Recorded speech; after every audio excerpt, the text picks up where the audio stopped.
Assalamualaikum warahmatullahi wabarakatuh. Halo semuanya teman-teman, selamat siang, selamat datang kembali di channel kesayangan kita, channel Ilo Entry, dan masih bersama saya Ilo, dimanapun teman-teman berada. Semoga teman-teman selalu dalam keadaan sehat walafiat tanpa kekurangan satu apapun. Amin amin ya robbal alamin. Di tengah cuaca Jakarta yang mendung gerimis ya, tadi sempat hujan sih gede.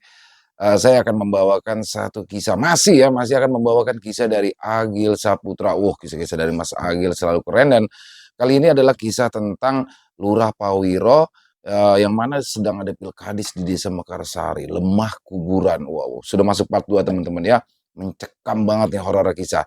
Tapi sebelum kita masuk ke dalam kisah ini, buat teman-teman yang mungkin baru bergabung atau yang sudah lama bergabung tapi lupa nih belum diklik tombol subscribe, yuk diklik dulu tombol subscribe, jangan lupa lonceng notifikasinya juga dinyalakan agar teman-teman selalu mendapatkan notifikasi dari konten-konten yang akan kami upload selanjutnya. Dan untuk channel Ilo Entry, kami upload setiap hari teman-teman ya, setiap siang jam 12 siang waktu Indonesia bagian Barat. Oke, nggak pakai berlama-lama lagi, pasti udah nggak sabaran kan untuk masuk ke dalam kisahnya. Kita langsung saja masuk ke dalam kisahnya. Dari halaman belakang rumah Bang Ilo, kita menuju ke Jawa Tengah.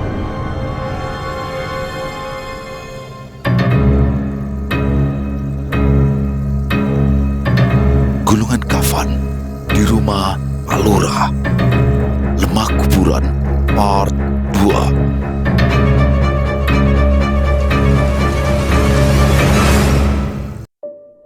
Pagi itu, Botun memutuskan untuk membersihkan terlebih dahulu tanah yang berserakan di depan teras rumah Pak Lura. Tak lama kemudian, Lura Pawiro pun keluar dan menghampirinya. "Bok, tolong panggilkan Pak Bambang ya. Itu ibu kok mulai demam." Pinta sang lurah kepada Mbok Tun, menyuruhnya untuk memanggil Pak Bambang, seorang mantri perawat yang juga tinggal di Desa Mekarsari. "Oke," jawab Mbok Tun yang segera bergegas berjalan menuju rumah mantri desa itu. Singkat waktu, selang beberapa saat kemudian datanglah Pak Bambang, sang mantri desa bersama dengan Mbok Tun, dan dengan segera langsung memeriksa kondisi Bu Lurah saat itu yang sudah terlihat menggigil hebat. Setelah Pak Bambang memeriksa suhu dan juga detak jantung, ia pun menyarankan agar sebaiknya Bu Lurah dibawa ke rumah sakit saja. "Kalau ini harus dibawa ke rumah sakit, Pak Lurah," kata Pak Bambang yang seketika itu juga dijawab oleh Bu Sundari dengan rangannya. Jangan bawa saya ke rumah sakit. Saya tidak mau," rang Bu Lurah saat itu yang segera ditenangkan oleh Lurah Pawiro. "Biar cepat sembuh, Bu Neh. Mau ya?" rayu sang lurah kepada istrinya itu. Ya, Bu Sundari memang dikenal sangat anti dengan rumah sakit, mengingat ia yang mempunyai alergi terhadap beberapa bau wewangian yang ternyata aroma rumah sakitlah yang menjadi salah satunya. Itulah yang mungkin saat ini melatar belakangi ketidakmauannya. "Wega, Pak. Aku wega. Aku disuntik aja, pasti besok sembuh," rang Bu Lurah lagi. Berbagai bujuk rayu sudah dilakukan, namun itu tak juga bisa meluluhkan pendirian Bu Sundari sampai akhirnya Pak Bambang yang tak mungkin memaksa pun menuruti orang nomor 2 di Desa Mekarsari. Tapi dengan beberapa catatan. "Ya sudah, ini saya suntik dan saya berikan obat. Tapi kalau selama 2 hari ini panasan tidak turun, terpaksa ya harus dibawa ke rumah sakit," kata Pak Bambang saat itu yang segera dijawab oleh Bu Lurah dengan menganggukkan kepalanya. Dan akhirnya, setelah melewati beberapa rangkaian pemeriksaan, Pak Bambang pun berpamitan pulang. Pagi pun berganti sore. Lurah Pawiro yang hari itu harus berangkat ke kantor desa pun seharian ini hanya sibuk menemani istrinya di rumah. "Jan, seharian ini saya tidak bisa kemana-mana. Istriku sedang masuk angin. Dak tega mau ninggalin," kata Lurah Pawiro kepada kepala dusun Barjo sore itu di rumahnya. "Terus saiki piye keadaan Bayu, Kang?" tanggap Barjo, kepala dusun Mekarwetan itu. "Sebenarnya sih disuruh ke rumah sakit sama Pak Bambang. Tapi tahu sendiri kan bagaimana Mbak Dari itu sama yang namanya rumah sakit," ungkap Lurah Pawiro yang membicarakan tentang istrinya itu. Sampai akhirnya obrolan itu pun tersela oleh kedatangan Bagotro yang tampak berjalan dengan tongkatnya seraya membawa kantong kresek. Wah, Haji Agus Salim sudah datang itu, konglomeratnya Mekarsari. Bawa apaan itu? Pasti bawa uang banyak. Kelakar Barjo berbisik kepada sang lurah dari kejauhan, yang mana memang sudah menjadi kebiasaan orang-orang dengan rupa dan tampilan Bagotro yang memang sangat mirip dengan Haji Agus Salim, tokoh cendekiawan Indonesia yang sekarang kita kenal sebagai salah satu pahlawan nasional. Pripun juraganku? Canda Barjo lagi ketika Bagotro baru saja duduk. Bagotro meletakkan kantong plastik ke atas meja. "Apa iki?" tanya Pak Lurah Pawiro. "Wih, saya tadi pagi menemukan barang itu di depan rumah," jawab Bagotro seraya menyalakan linting tembakaunya. Barjo tampak mengernyitkan dahinya. Dia yang tak paham pun segera memastikan dengan membuka bungkusan kantong plastik hitam yang dibawa oleh Bagotro itu, yang mana setelah dibuka bersamaan dengan itu langsung menyerpak bau busuk yang sungguh tak enak. "Apa iki? Hah?" ucap Barjo yang kembali meletakkan bungkusan itu ke atas meja. Setelah dilihat bersama, bungkusan itu berisi gumpalan rambut, silet, paku, dan daging busuk yang bercampur dengan tanah. "Empuh, tapi sepertinya ini santet. Nanti coba saya tanyakan sama Moyong," kata Bagotro dengan santai, yang katanya nanti dia akan menanyakan itu kepada Mbah Moyong yang dikenal sebagai orang pintar di desa ini. Kadus Barjo tampak tercengang mengetahui itu, begitu juga dengan sang lurah yang segera teringat tentang kejadian semalam dan remahan tanah basah yang ia temukan tadi pagi berceceran di lantai teras. Wah, sepertinya memang ada cara hitam yang tengah berlaku, batin Lurah Pawiro yang mulai ingin bercerita, yang malah tersela oleh pertanyaan dari Kadus Barjo. "Terus apa itu tujuannya, Mbah?" tanya Barjo kepada Mbah Gotro. "Ya, setauku, kalau santet itu ya pasti ujung-ujungnya mengarah pada kematian," jawab Mbah Gotro yang lagi-lagi seperti tanpa beban. "Terus kira-kira siapa dan apa sebabnya, Mbah?" tanya Barjo kembali, yang langsung dijawab oleh Mbah Gotro dengan sedikit tertawa. "Sajane, kamu itu bisa mikir ndak sih, ha? Sekarang itu siapa lagi musuh kita kalau bukan Wiryo?" kata Mbak Gotro yang diakhiri dengan kalimat membisik ketika menyebutkan nama Wiryo dari mulutnya. "Duh, sek. Mbok, Botun," potong Lurah Pawiro yang kini memanggil Botun. "Dalam," kata Botun yang segera menghampiri tak selang beberapa lama setelah itu. "Tanah-tanah yang sampean tadi sapu di depan rumah itu di mana? Dibuang?" tanya sang lurah kepada Mbotun, yang membuat Mbak Gotro dan Kadus Barjo sedikit memandang kebingungan. "Waduh, sudah saya buang ke kuburan, Pak. Soalnya saya ngerasa itu bukan tanah biasa deh," jawab Mbotun sedikit pelan dan menunduk, yang mana tentu membuat Kadus dan Mbak Gotro menjadi bertanya-tanya. "Kenapa emangnya?" tanya Mbak Gotro yang langsung membuat Lurah Pawiro kini akhirnya menceritakan itu. "Mau bengi kulo diweruhi wewe," kata sang lurah di awal penjelasannya yang perlahan dirunut, mulai dari penampakan semalam, ceceran tanah basah yang ia temukan di lantai teras, kejadian yang sempat dialami oleh dirinya dan juga Mbok Tun, begitu juga dengan istrinya yang pagi tadi tiba-tiba sakit. "Nah, kalau ini sudah tidak bisa disangka lagi. Pasti ada yang tidak beres," kata Mbak Gotro yang segera disela oleh Kadus Barjo. "Nopo Mbah Moyong sudah bisa diajak bicara?" sela Barjo seketika menyadari Mbak Gotro tentang Mbah Moyong yang memang sedang terkena stroke. "Aduh, lali aku," kata Mbak Gotro menepuk jidatnya. "Terus pripun niki, Mbah?" tanya Lurah Pawiro yang langsung dijawab oleh Mbok Tun yang memang masih berdiri di ruangan itu. "Ke tempat Pak D saya aja, Pak. Kebetulan dia memang sering bisa mengobati hal-hal seperti itu, ucap Mbok Tun agak mendekat. Pak Demu sing ngendi, Tun? Tanya Mbak Gotro.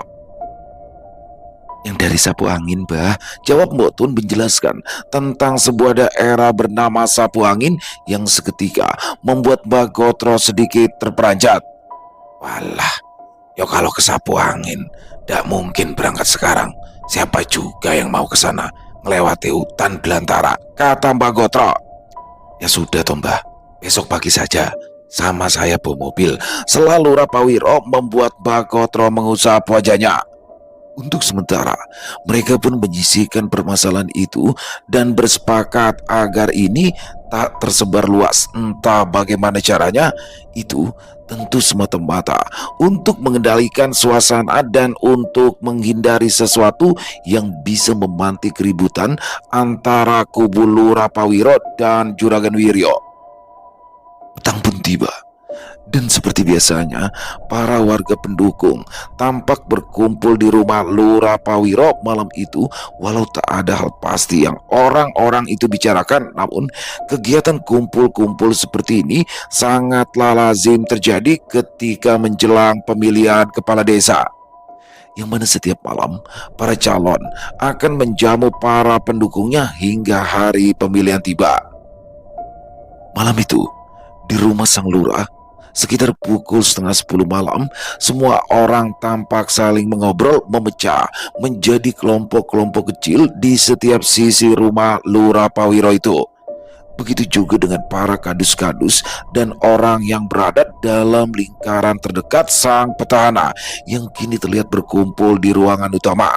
Entah ada angin apa, malam ini semua tokoh-tokoh bisa datang tanpa terkecuali, yang mana perlu diketahui mereka adalah orang-orang yang ikut menandatangani petisi pencalonan itu selain para kadus-kadus. Pak Karim adalah salah satunya. Dia adalah ayah dari Kang Kuriman, centeng desa yang kini berada dalam penjara setelah duelnya yang membuat Kang Bajul, juru warta dari Juragan Wiryo, tewas. Pemetaan suara kita, kata Pak Karim membuka pembicaraan. Aman Kang, tenang saja. Coba sampean lihat di luar, dari utara, selatan, timur, tengah sampai barat. Ada semua di sini, kata Wicak Kadus Mekar Selatan menanggapi pertanyaan Pak Karim itu. Pokoknya jangan sampai kalah. Kita sudah berdarah-darah seperti ini, tanggap Pak Karim waktu itu. Bagaimana perkembangan sidang Kuriman? Lanjut Wicak bertanya. Kalau tuntutannya kemungkinan 5 tahun, tapi kata pengacaranya paling cuma kena antara 1 sampai 1,5 tahun. Entahlah, saya cuma nurut aja sama Kang Gotro yang biayain ini semua, jawab Pak Karim seraya menunjuk Mbak Gotro dengan kerut alisnya. Alah, beres, tanggap Mbak Gotro dengan sedikit tersenyum. Tenang, pengacara mahal tidak akan mengecewakan.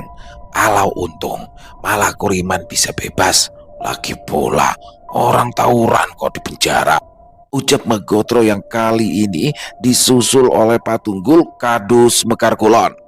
Pak Tunggul nampaknya merasa tidak enak dengan Pak Karim, karena bagaimanapun juga akar mula pemantik tawuran itu adalah Jayus, anaknya, yang kala itu dikeroyok oleh almarhum Kang Bajul dan teman-temannya, yang mana aksi balasan yang digerakkan oleh Kuriman malah menimbulkan korban jiwa dan membuatnya harus berurusan dengan pihak yang berwajib.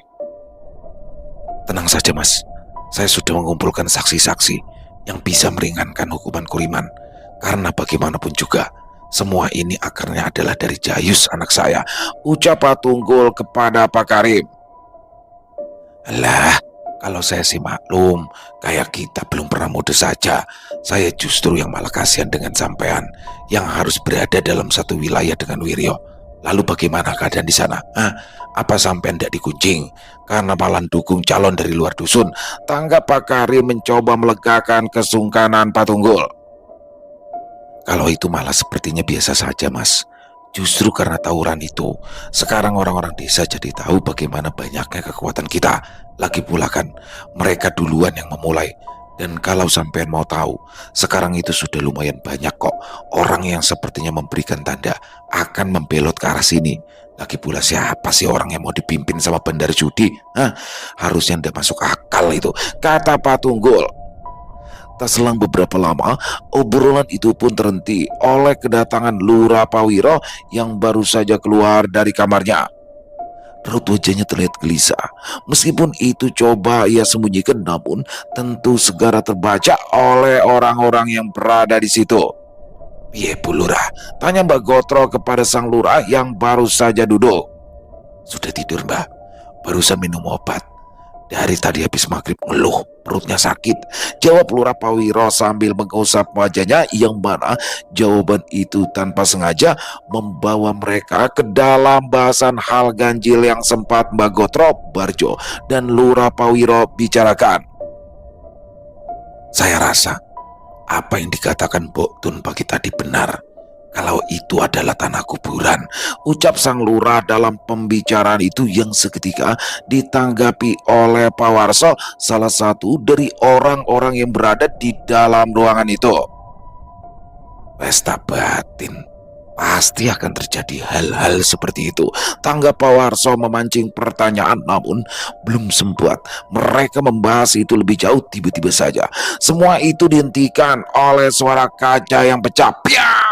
Suara itu terdengar bersamaan dengan beberapa samar teriakan dan suara gaduh dari orang yang berada di depan, dan mereka yang tengah duduk di ruangan utama itu pun sedikit terperanjat serta menoleh ke arah sumber suara. Seketika mereka pun bergegas memeriksa, yang mana sesampainya di depan kini memang terlihat salah satu kaca ruang tamu sang lurah yang tampak pecah.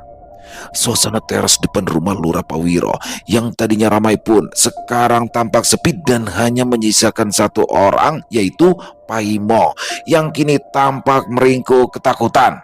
"Ada apa toh?"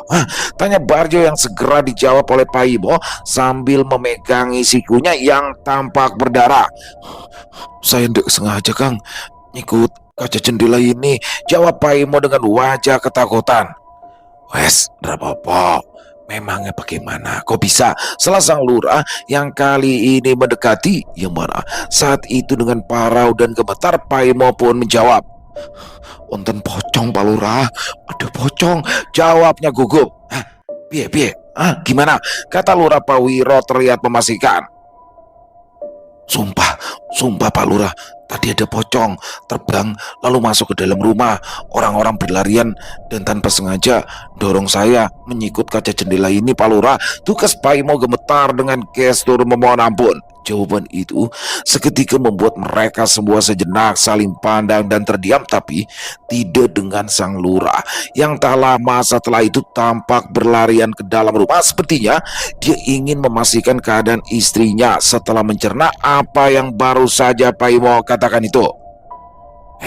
Tenanan kowe? Ngelihat pocong masuk rumah ini?" tanya Mbak Gotro yang tanpa sempat dijawab. Semua mendadak terkacaukan oleh teriakan sang lurah dari dalam rumahnya. "Tolong!" teriak Lurah Pawiro. Semua orang yang berada di teras depan pun segera berlari masuk tanpa terkecuali. Begitu juga dengan Mbak Gotro yang tampak tergopoh-gopoh berjalan cepat dengan kaki rentanya. Hingga terselang beberapa lama setelah itu, langkah mereka pun kini melambati ambang gawang pintu menuju ruangan utama, karena lampu yang kini terlihat menyala seperti tadi. Dan di depan mereka tampak sang lurah berdiri ketakutan seraya menunjuk-nunjukkan jarinya ke dalam ruangan utama itu. "Nopo Pak Lurah?" tanya Pak Warso yang berada di posisi paling depan. Lurah Pawiro tak menjawab, hanya jarinya saja yang terus menunjuk-nunjuk sambil menggandeng salah satu orang dari mereka, yaitu Pak Warso, untuk memeriksa masuk. Dan mereka pun melangkah masuk ke ruangan itu dengan rasa yang sudah tak tergambarkan. Orang-orang itu kini mencoba melihat ke arah sudut yang Lurah Pawiro tunjuk, yang mana tak butuh waktu lama karena setelah beberapa saat mencermati kegelapan itu, terlihatlah di mata mereka semua sebuah pemandangan yang janggal, di mana di sisi sudut temaram ruangan itu tampak sosok bayangan yang tengah bersimpuh di bawah lantai. "Apa kae?" bisik mereka seraya memekarkan matanya masing-masing untuk memandangi bayangan itu dengan rasa penasaran dan takut yang sepertinya terasa saling beradu.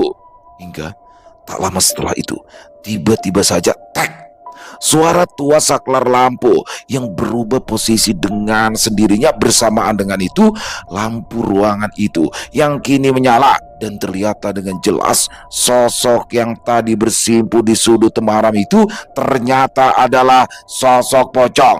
Bersama dengan itu, suara batuk terdengar dari sosok pocong itu dengan kepalanya yang terlihat menghentak-hentak maju. Hingga beberapa detik kemudian, sosok berbungkus kafan yang bersimpuh di lantai itu pun perlahan menghilang, meninggalkan mereka semua yang masih terpaku mencerna apa yang terjadi. Sampai akhirnya beberapa saat kemudian, "Antar kayak aku ke kamar," ucap Lurah Pawiro yang terlihat berusaha mempertahankan kewarasannya. Dalam diam, semua orang pun berjalan mengantar sang lurah menuju kamarnya dan mengangkat Bu Lurah yang menggigil demam untuk dipindahkan ke ruang tamu. Malam itu harus tak begitu larut, bahkan tengah malam pun belum menjelang. Namun kala itu tak ada satu kaki pun yang berani melangkah keluar dari rumah Lurah Pawiro. Masih di waktu yang sama, di rumah sang lurah, mereka semua yang kini sudah berada di ruang tamu tampak terdiam. Nalarnya masih mencoba untuk mencerna tentang sosok pocong bersimpuh yang mereka lihat di ruangan utama beberapa saat lalu. Semua orang bersila gelisah di tikar bawah, sementara Lurah Pawiro berada di dekat Bu Sundari, istrinya, yang dibaringkan di kursi sudut di ruangan tamu itu. Tampak Mbak Gotro yang tiba-tiba saja memukul-mukuli dadanya dengan tangannya yang terlihat mencoba mencari sesuatu dari balik sakunya, membuat mereka kini menjadi bertanya-tanya. "Kenapa Mbak?" tanya Pak Karim memecah keheningan. Obat anti nyeriku ketinggalan," jawab Mbak Gotro dengan nafas yang sedikit tersengal. Tanggap Lurah Pawiro yang segera menyuruh Kadus Barjo untuk mengantarkan Mbak Gotro pulang ke rumahnya. "Kang Jo, tolong Mbak Gotro diantarkan, mumpung malam belum begitu larut," pinta sang lurah seraya menoleh ke arah jam dinding yang menunjukkan pukul 22.45 itu. "Waduh, kalau sendirian saya tidak berani Kang," jawab Barjo yang kini terlihat saling pandang dengan Kadus Wicak. "Ayo sama sampean," kata Barjo lagi yang kini mengajak Wicak untuk turun mengantar Mbak Gotro. "Yowis, ayo, tapi saya sekalian pulang ya, tidak mampir ke sini lagi," jawab Wicak kepada Barjo sambil meminta izin kepada Lurah Pawiro, di mana setelah mengantarkan Mbak Gotro ia tidak akan lagi kembali ke sini.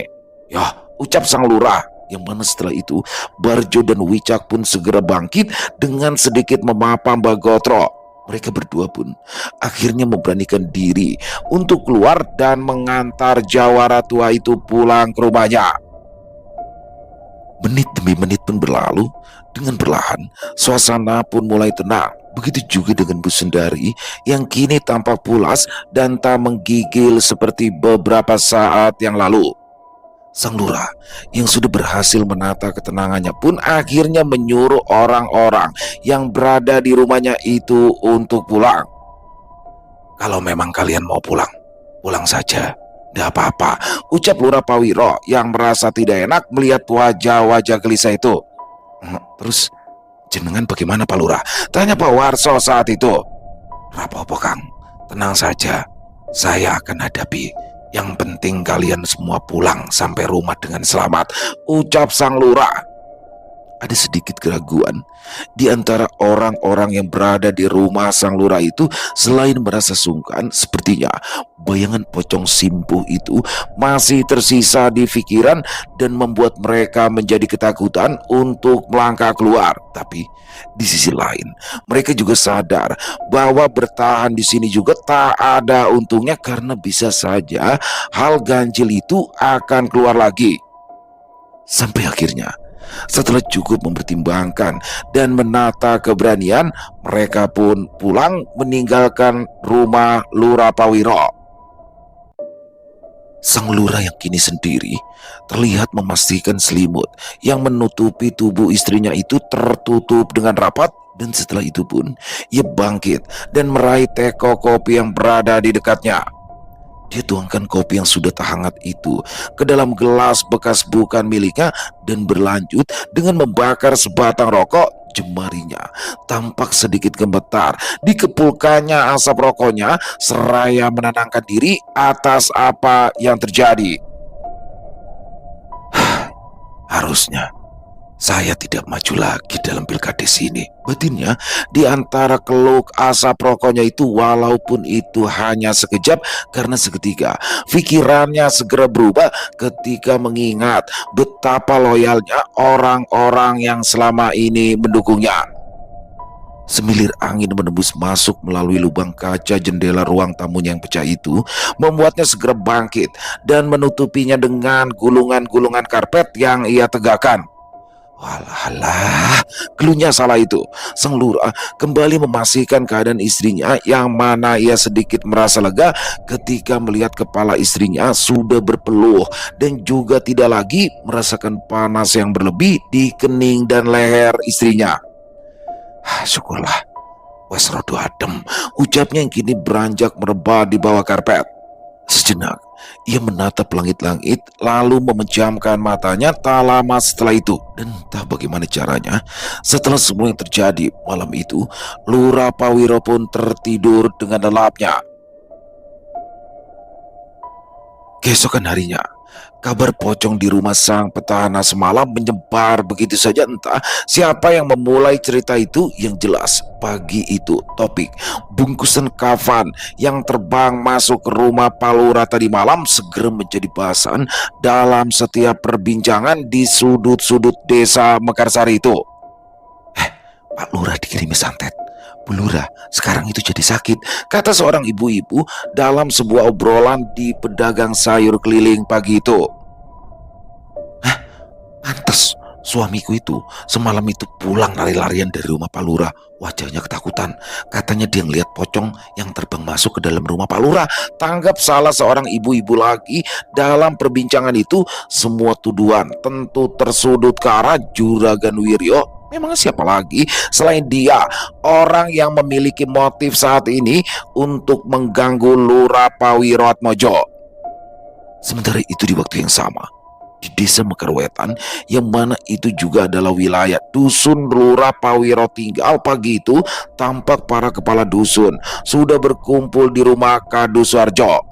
Pak Tunggul sebagai Kadus Mekar Kulon, Wicak sebagai Kadus Mekar Kidul, Kang Saleh sebagai Kadus Mekar Lor, Pak Mansur Kadus Mekar Tengah, dan yang terakhir yaitu Barjo sebagai Kadus Mekar Wetan. Wajah-wajahnya tampak pucat dan lemas. Sepertinya semalaman mereka tak bisa tidur. Kang Saleh adalah satu-satunya di antara 5 orang itu yang terlihat menekuk mukanya. Kepala dusun Mekar Lor atau Utara itu tampaknya menahan amarah. Memang babi, tidak bisa kalau begini caranya, ucap Kang Saleh seraya meletakkan kantong plastik yang berisi tanah di atas meja ruang tamu Kadus Barjo itu. Dia berujar bahwa tadi pagi ia menemukan tanah itu berceceran di lantai teras rumahnya, yang mana itu sangat ia yakini sebagai tanah kuburan yang sengaja disebar oleh seseorang. Ini coba diampu, baunya jelas ini adalah minyak serimpi, kata Kang Saleh lagi sambil membuka bungkusan plastik itu. Ya Kang, sama. Istri saya tadi pagi juga menemukan seperti itu di depan rumah. Tanggap Pak Mansur, kepala dusun Mekar Tengah, yang segera disambut oleh Pak Tunggul yang mengeluarkan sesuatu yang akan sangat mengagetkan. Ini yang saya temukan di depan pintu selain ceceran tanah itu, ucap Pak Tunggul, Kadus Mekar Kulon itu, seraya mengeluarkan nisan kayu yang bertuliskan nama dirinya dari balik jaket dengan tangan yang agak gemetar. Asu neke, tanggap Wicak seraya mengucap wajahnya dengan resah. Fakta pagi ini adalah semua kadus-kadus itu mendapati ceceran tanah berbau minyak mayat di depan rumah masing-masing, dan Pak Tunggul yang sedikit berbeda daripada yang lainnya karena selain menemukan ceceran tanah itu, dia juga mendapati sebuah nisan kayu yang bertuliskan nama dirinya tergeletak di depan pintu rumahnya. Apa saya labrak aja ya Wiryo bajingan itu? Dia ingat apa dia? Zaman dia miskin itu selalu minta tolongnya sama saya, kata Kang Saleh, Kadus Mekar Lor berdarah campuran Jawa Madura itu, yang justru segera dicegah oleh Pak Tunggul. Sudah Kang, jangan. Ini itu urusan halus. Walaupun kita yakin kalau ini semua adalah ulah dia, tapi kita sama sekali tidak ada bukti, kecuali kalau kita bisa menangkap basah pelakunya. Sudah, jangan emosi dulu, nanti bisa panjang urusannya. Pokoknya, sekarang bagaimana caranya mengatasi ini semua dengan cara yang semestinya, kata Pak Tunggul mencegah Kang Saleh yang sedang marah itu. Dari awal, Wiryo itu sudah saya nasihati, tidak usah mencalonkan diri. Saya sebagai salah satu orang yang dekat dengan dia jelas tahu betul bagaimana kemampuannya. Lawang membaca saja tidak lancar kok. Latar belakangnya juga seperti itu. Tidak akan bisa menenangkan warga kita yang sudah mulai konservatif ini. Ya beginilah akhirnya dia lakukan. Kalau ndak bakar uang, ya dengan cara-cara hitam seperti ini, gerutu Kang Saleh. Walaupun sebagai kadus yang tidak sewilayah dengan Juragan Wiryo, sebelum kemelut pencalonan Pilkades ini terjadi, Kang Saleh adalah orang yang dekat dengan Juragan Wiryo. Bahkan bisa dikatakan ia sudah menjadi sahabat Bandar Dadu itu sejak lama, dari zaman miskin hingga sukses seperti ini. Tapi kedekatan itu pecah seiring dengan kedatangan almarhum Kang Bajul yang menjadi pembisik atas pencalonan ini. Kang Saleh yang waktu itu tahu akan kapasitas dan kemampuan Juragan Wiryo sempat mencegah. Bukan ia menganggap Wiryo pantas mengabdi, namun dia berpendapat bahwa menjadi lurah bukanlah jalan seorang Wiryo jika hanya ingin turut memajukan desa ini. Menjadi pamong atau tokoh dan donatur saja sudah cukup membuat Juragan Judi Dadu itu dihormati oleh masyarakat di Kelurahan Mekarsari ini. Yang harus waspada itu sampean Kang, saut Wicak kepada Pak Tunggul. Ya memang benar juga, Pak Tunggul selaku kepala dusun di mana tempat Juragan Wiryo tinggal memang seharusnya lebih waspada. Untuk kubu Wiryo, ia kini seperti diibaratkan sebagai pengkhianat karena tidak mendukung calon dari dusunnya sendiri. Mungkin itu jugalah yang menjadi sebab ia mendapat kiriman kayu nisan itu selain tanah kuburan. Loh, tapi itu kan hakku toh. Saya mau dukung siapa? Lagi pula, saya itu sudah banyak hutang budi sama Pak Lurah. Keluarga saya juga banyak dibantu, sanggah Pak Tunggul dengan pendapatnya. Sudah, sekarang kita lapor saja sama Pak Lurah tentang kejadian ini. Karena kemarin saya sudah sempat mengobrol, katanya pagi ini beliau dan Pak Gotro akan berangkat ke Sapu Angin untuk bertemu orang pintar. Setelah Kadus Barjo mengakhiri pertemuan itu, tak selang beberapa lama, kelima kadus itu pun bergegas menuju rumah Lurah Pawiro. Berharap pagi ini mereka bisa ikut ke Sapu Angin dan bertemu orang pintar itu untuk mencari solusi atas permasalahan ini. Di depan rumah sang lurah, terlihat Mbak Gotro yang sudah berdiri di teras seraya menghisap rokoknya. Begitu juga dengan Pak Lurah Pawiro yang tampak memapa Bu Sundari menaiki mobil sedan keluaran 5 tahun lalu itu. Dan terlihat juga Boton berjalan di belakang sambil menenteng sebuah bingkisan dengan satu tangannya. Waktu itu, bersamaan pula dengan datangnya kelima kadus-kadus kusut itu yang segera bergegas berlari menghampiri. Waduh, jelas yang gak muat dong mobilnya. Saya benar-benar lupa kalau mobil Pak Lurah itu mobil sedan, ucap Kadus Barjo di awal kedatangan mereka yang segera tertuju oleh keadaan Bagotro yang tampak segar bugar. Pripun Mbah? Kok udah segar lagi yo? Kata Wicak, orang yang semalam mengantarkan jawara sepuh itu bersama dengan Barjo. Aku kok. Canda Bagotro sambil sedikit membusungkan dadanya. Ada apa? Hah? Pasti semalam kalian tidak bisa tidur toh? Kelihatan dari mukanya yang pada kusut-kusut begitu, kata Mbak Gotro yang segera dijawab oleh Barjo dengan sebuah cerita singkat tentang tanah kuburan yang mereka temukan di depan rumah masing-masing. Ya karena itu, kami itu sebenarnya ingin ikut ke Sapu Angin, Bah. Tapi mobilnya pasti tidak muat, kata Barjo setelah bercerita, dan seketika membuat Lurah Pawiro yang juga mendengar itu langsung menawari mereka untuk memakai mobilnya yang lain. Pakai pickup mau? Hah? Mobil pickup, kata Pak Lurah menawari para kadus-kadusnya yang mana tanpa berpikir panjang mereka pun langsung mengiyakan tawaran sang lurah. Siap, saut Barjo. Tapi kalian siap-siap kedinginan loh, ucap Pak Lurah lagi. Alah, boten popo, tanggap Kang Tunggul. Dan setelah kunci mobil itu sudah diberikan oleh Pak Lurah, selang beberapa saat kemudian mereka semua pun berangkat beriringan menuju desa Sapu Angin untuk menemui orang pintar kerabat dari Botun itu. Pademu itu, apa mau kalau diminta untuk mengembalikan kiriman santet ini? Tanya Lurah Pawiro dalam kemudi kepada Botun yang duduk di kursi belakang. Waduh, kalau itu saya kok kurang tahu ya Pak Lurah. Coba nanti saja ya, jawab Botun yang tak lama kemudian ditanggapi oleh Bu Sundari.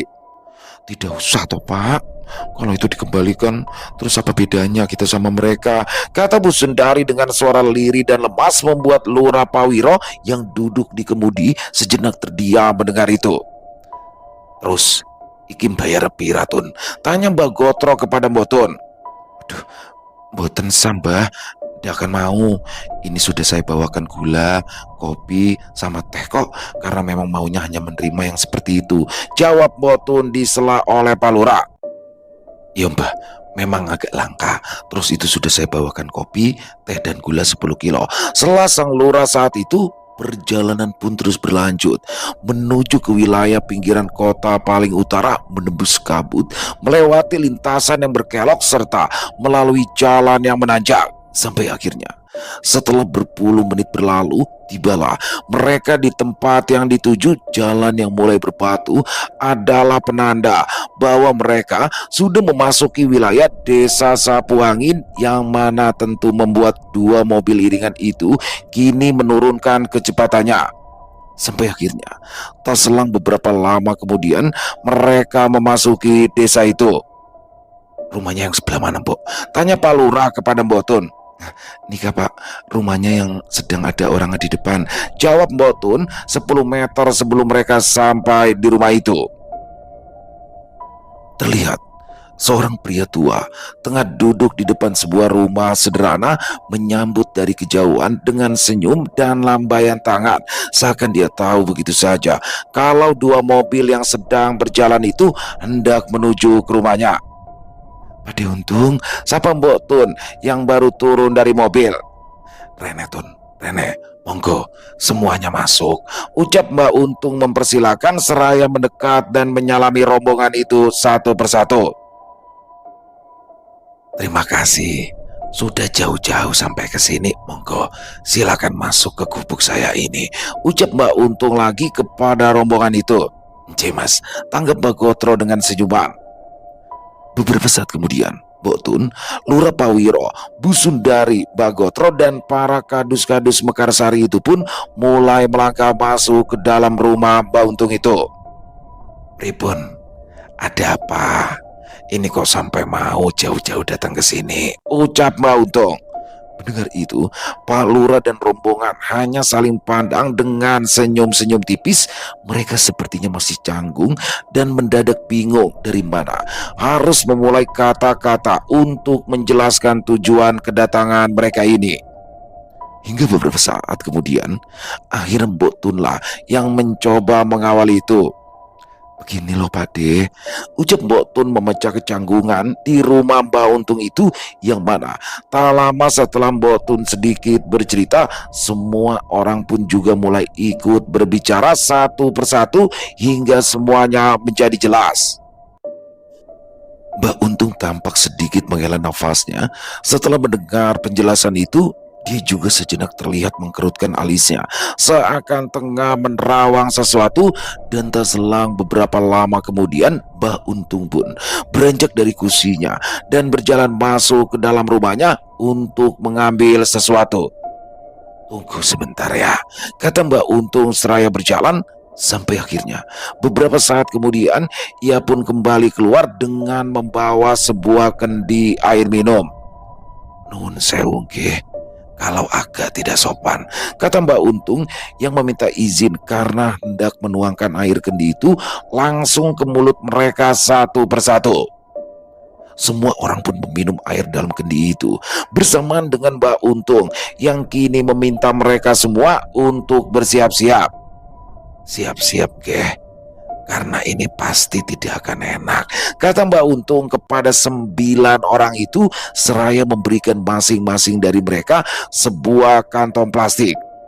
Yang mana tak lama setelah itu, kecuali Mbok Tun, satu persatu dari mereka pun mulai merasa mual dan muntah-muntah. Mereka memuntahkan sesuatu yang kurang lebih sama, yaitu lendir-lendir kekuningan yang berbintik merah. Tapi ternyata tidak bagi Bu Sundari, yang kini justru terlihat sesak karena yang keluar dari mulutnya itu berbeda dari yang lain.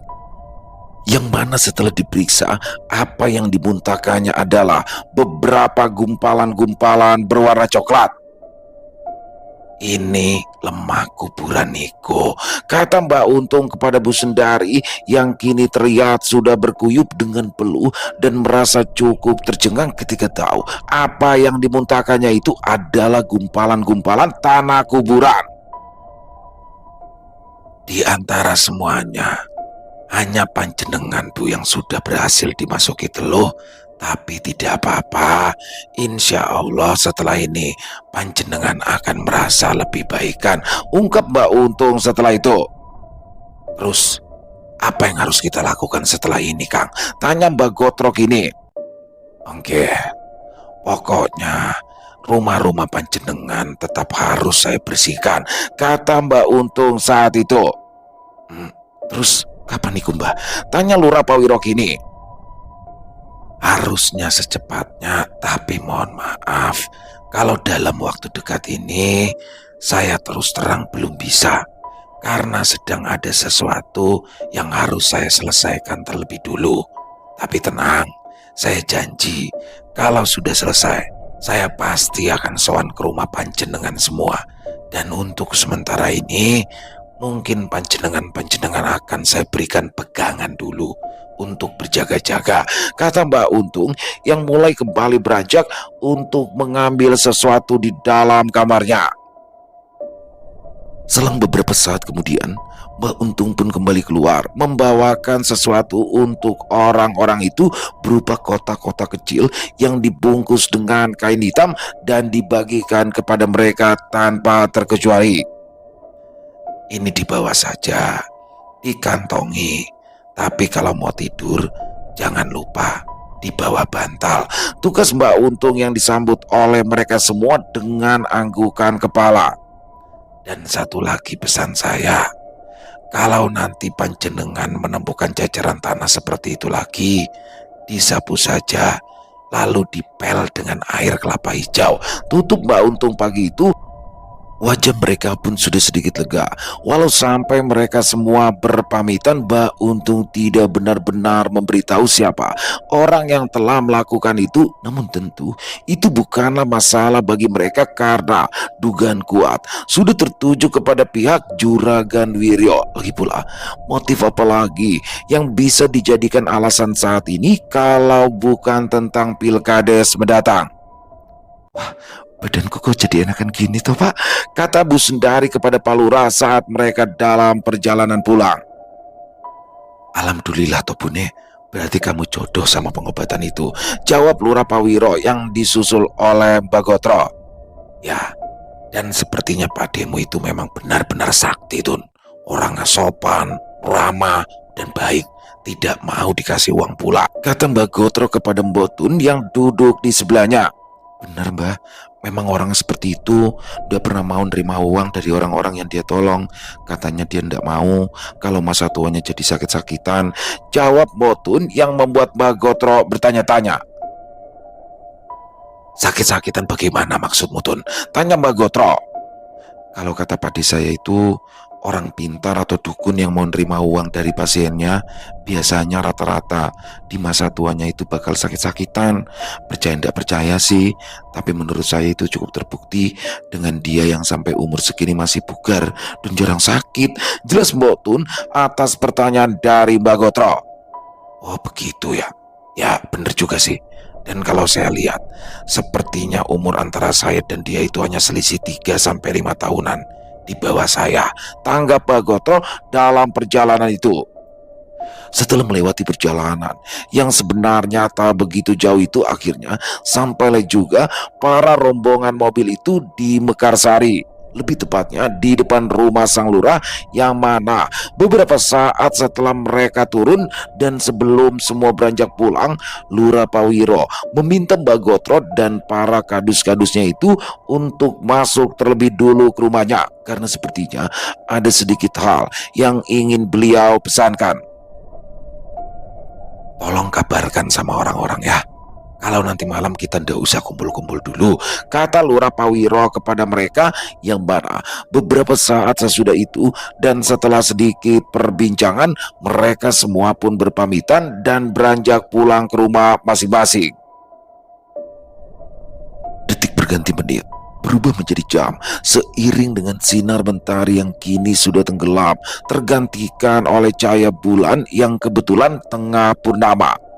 Petang itu, untuk kali pertama, suasana desa Mekarsari tak lagi seperti biasanya, karena sudah sejak maghrib hingga sekarang sekitar pukul 11 malam seakan tak ada lalu lalang orang yang keluar dari rumahnya. Semua itu disebabkan oleh kabar pocong terbang di rumah Pak Lurah kemarin malam dan warta tentang ceceran tanah kuburan di rumah para kepala dusun pagi tadi, yang mana ternyata itu juga sudah tersebar di seluruh penjuru desa.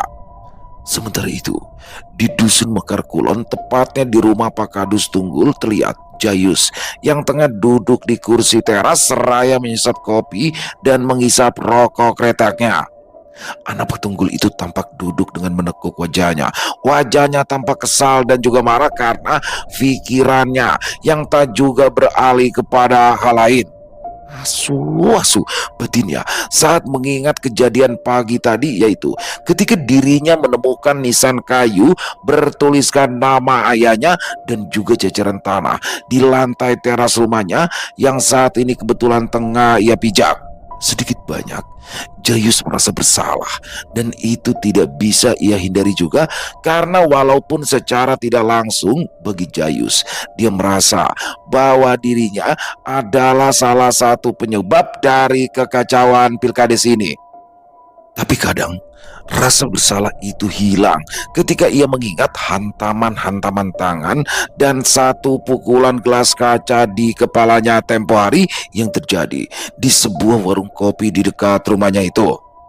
Setan dibilang pengkhianat, ucapnya pelan saat mengingat teriakan-teriakan dari orang yang mengeroyoknya di kedai kopi waktu itu, yang mana ingatan itu membuat amarahnya semakin membekas. Apalagi ditambah dengan kayu nisan dan tanah kuburan yang ia temukan tadi pagi, yang mana itu kini membuat kemarahannya menjadi berlipat ganda. Entah kekalutan apa yang merasukinya saat itu, yang jelas sudah ia rencanakan sejak pagi bahwa ia berencana akan menangkap basah siapapun orang yang menyebarkan tanah kuburan di depan rumahnya itu. Pokoknya kalau sampai tertangkap, bisa-bisa saya potong kakinya. Tidak peduli siapapun itu, kata Jayus dengan sedikit membisik di tengah renungan di teras depan rumahnya itu. Sampai akhirnya lamunannya pun terpecah beberapa saat kemudian oleh panggilan dari sang ibu yang memintanya untuk masuk ke dalam rumah. Mlebu leh, wis bengi, ayo tidur. Besok itu kamu harus pergi ke kebun pagi-pagi loh, kata ibunya yang seketika membuatnya beranjak. Iya mak, kata anak patunggul itu seraya berjalan dan masuk rumahnya. Rupanya dia masih gelisah menengok ke kanan dan ke kiri sampai akhirnya, saya tunggu saja di sini, beting Jayus yang saat itu kini memilih untuk tidur di ruang tamunya agar dia bisa tetap pada rencananya untuk menangkap siapa orang yang telah menebar tanah makam itu. Bantal, sarung dan guling sudah ia ambil dari kamarnya. Kini ia merebah di kursi sudut di ruang tamunya itu seraya menahan kantuknya. Ia pun menyamankan posisinya sambil sesekali menatap ke arah jendela. Tapi tak bisa ia pungkiri juga bahwa sebenarnya dirinya lelah setelah seharian bekerja di kebun, yang mana bagaimanapun caranya ia menahan kantuknya, pada akhirnya rasa letih membuat dirinya tertidur tanpa sengaja. Sampai akhirnya malam itu sekitar pukul 1:30, Jayus kembali terbangunkan oleh sesuatu yang menghantam pintu rumahnya. Gludak, gludak, suaranya tak begitu jelas, namun itu cukup untuk membuat Jayus yang ketiduran kini langsung terbangun. Set, mata Jayus yang seketika membelalak setelah mendengar suara itu. Dia yang menoleh ke arah pintu pun bergegas bangkit dan mengendap-engendap dengan pelan seraya meraih combret yang memang sudah ia siapkan di bawah kursi. Jayus berjalan mendekat ke arah jendela rumahnya itu dengan pelan. Ia singkapkan sedikit tirainya seukuran satu bola matanya, dan dari situlah Jayus mengintip mengamati suasana di luar rumahnya. Tak ada yang ia lihat selain kegelapan dan sudut tembok gapura batang rumahnya yang terkena sinar temaram dari lampu jalan desa. Apa ya itu tadi? Masa saya salah dengar? Bisiknya seraya menyingkap tirai jendela rumahnya itu sedikit lebih lebar. Sebenarnya dia ingin keluar saat itu, namun pada kenyataannya kemarahan-kemarahan yang sudah ia kumpulkan itu tidak memberikannya cukup keberanian untuk sekedar membuka pintu dan sekejap memeriksa keluar. Yang ada kini malah tengkuknya yang mulai bergidik tanpa sebab.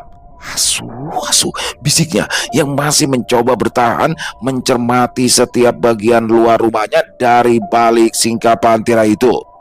Tapi keputusannya untuk tidak keluar ternyata ada benarnya juga, karena beberapa saat setelah itu tubuhnya dibuat kaku oleh sesuatu yang berdiri di pekarangan rumahnya. Allahu Akbar, ucapnya membisik dalam kekakuan itu melihat sosok bungkusan putih yang entah dari mana datangnya tiba-tiba saja muncul begitu saja dan berdiri di atas tanah pekarangan depan rumahnya. Dari balik jendela, mata Jayus tak bisa berkedip, seakan terhipnotis untuk terus menatap sosok berupa pocong. Begitu juga dengan satu tangannya yang sedari tadi menyingkap tirai jendela rumahnya itu, yang kini seakan tak malah terasa semakin kencang meremas singkapan itu. Suasana makin kacau ketika sosok pocong itu kini mulai terbang rendah melandai mendekatinya, seperti tahu kalau ada orang yang tengah mengintai dari balik jendela.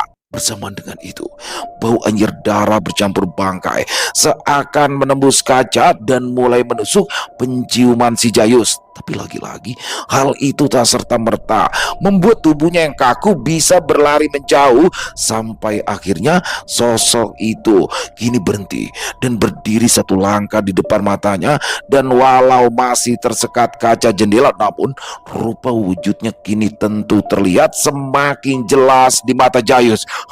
Allahu Akbar, Allahu Akbar, Bismillah, ucap Jayus dengan lidahnya yang keluh dan tubuh yang semakin gemetar. Sampai akhirnya dengan sisa-sisa keberaniannya dia pun mulai membaca doa yang saat itu terlintas di pikirannya, yang mana itu membuatnya seperti diberikan sedikit kekuatan. Hingga tak lama setelah itu perlahan Jayus pun bisa melangkah mundur, meski dengan matanya yang belum bisa berpaling ke arah lain.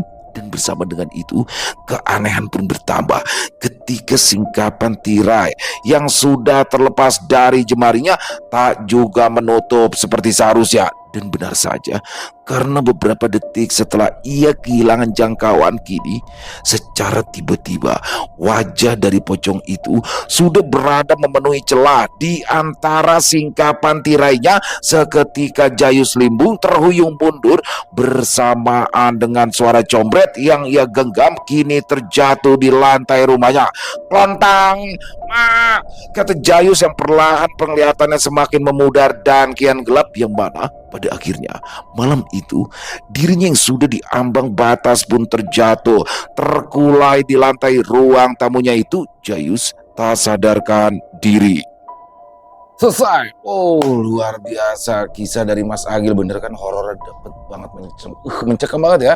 Dan bagaimana di sini Pilkades ini semakin panas setelah kemarin terjadi bentrok atau tawuran sehingga mengakibatkan Kang Kuriman ya, salah satu tokoh pemuda di desa itu harus meringkuk di dalam penjara. Dan sekarang setelah kejadian tawuran itu memicu lagi satu kejadian atau banyak ternyata kejadian janggal. Salah satunya adalah pertama di rumah Pak Lurah tuh ada lemah kubur. Jadi lemah kubur itu adalah tanah kuburan teman-teman ya, lemah kuburan.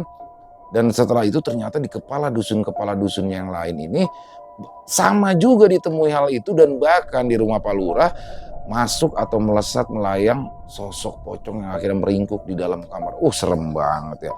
Dan bagaimana di kepala dusun ya, yang mana dusun itu di tempat tinggal Juragan Wiryo bukan hanya lemah kuburan, tapi ada nisan atau papan nisan yang terbuat dari papan kayu yang bertuliskan nama kepala dusun itu. Wah, ngeri banget. Di sini tapi sayang nih ya, orang pintar yang ditemui di daerah Sapu Angin ini belum memberitahukan siapa sih sosok pengirimnya, apakah Juragan Wiryo atau ada tokoh lain. Wah, makin seru aja. Besok jangan sampai ketinggalan teman-teman untuk di part ketiganya, dan terima kasih kepada Mas Agil R. Saputra atas izinnya untuk kami bisa membawakan kisah yang luar biasa ini, dan semoga kisah barusan bisa menghibur teman-teman semua para pecinta penikmat horor misteri, lebih khususnya lagi kepada para subscriber dari channel Ilo Entry. Dan buat teman-teman yang suka dengan videonya bisa diklik tombol like atau tombol jempol, boleh juga dibantu di share ya link videonya ini ke teman-teman yang lain agar juga ikut merasa terhibur.